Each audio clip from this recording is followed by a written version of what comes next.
qui, comme dans la première, il existe quand même des bases, on va dire, qui sont assez fiables. Ensuite, pour nos deux derniers rendez-vous, déjà, elles sont beaucoup plus nombreux au départ.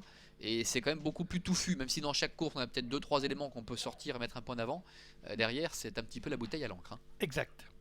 Allez, ça volte à nouveau. Une petite avance pour les 25 mètres à nouveau apparemment. Mais cette fois, c'est parti avec Smanko, avec Ruby du Gilet également, qui ont pris un très bon départ. Nous avons Twist Léronville qui se retrouve à l'extérieur. Vancouver Caribon a pris un bon départ lui aussi, se rapproche avec Marcel Imbert. Et puis le numéro 6.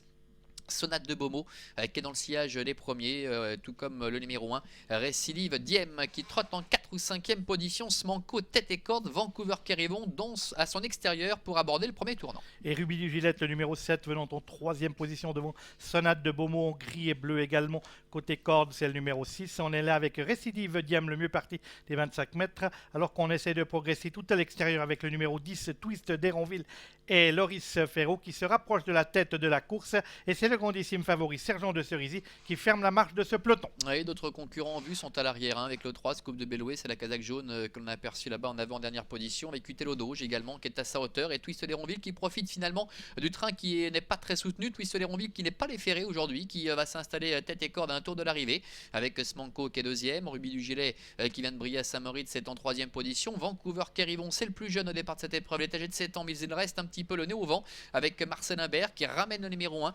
Récidive Diem, le 6, Sonate de Beaumont, trottant pour le moment en 5-6e position le long de la corde. Plus loin se retrouve Ramsès Jess avec Utello Doge, ainsi également que Scoop de Belloué, et le favori, Sergent de Cerisy, qui toujours ferme la marche. Et c'est toujours le numéro 10, Twist d'Héronville et Loris Ferraud qui anime les débats dans cette épreuve. Smanko sollicité par sa partenaire pour tenter de suivre le rythme. On vient en 3e position, côté corde avec le numéro 7, Ruby du Gilet, avec toujours Vancouver Caribon, né au vent, qui emmène le wagon de 2 dans lequel se trouve le numéro 1, Récidive Diem, alors qu'on progresse maintenant vivement à l'extérieur avec le numéro 5, Sergent de Cerisy. Oui, Sergent de Cerisy qui s'apprête à accélérer maintenant, et Utello Doge en a profité également pour sauter dans son sillage et profiter de son effort pour se rapprocher devant Twist d'Héronville qui contrôle toujours la situation, mais ça risque d'être compliqué maintenant. Vancouver Caribon qui essaie de contrer Sergent de Cerisy, le 8 Smanko également qui s'infiltre en dedans, alors qu'à l'extérieur le numéro 4 Utello Doge est en 4e position. Est-ce que Sergent de Cerisy va être capable de réaliser le même numéro que lundi dernier? Pour l'instant, eh bien ça se présente bien, même s'il est contré par Smanko. Attention également à Vancouver Caribon, alors que le numéro 4 Utello Doge est 4e et ramène le numéro 1 Récidive Diem.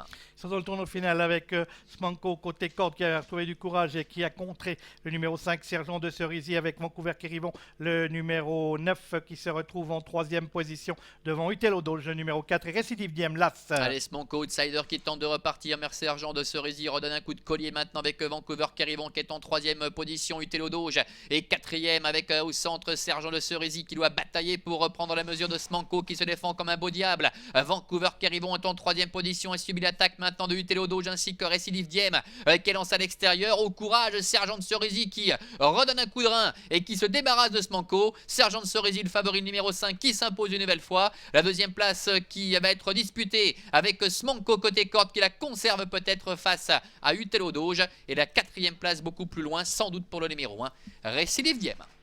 Oui.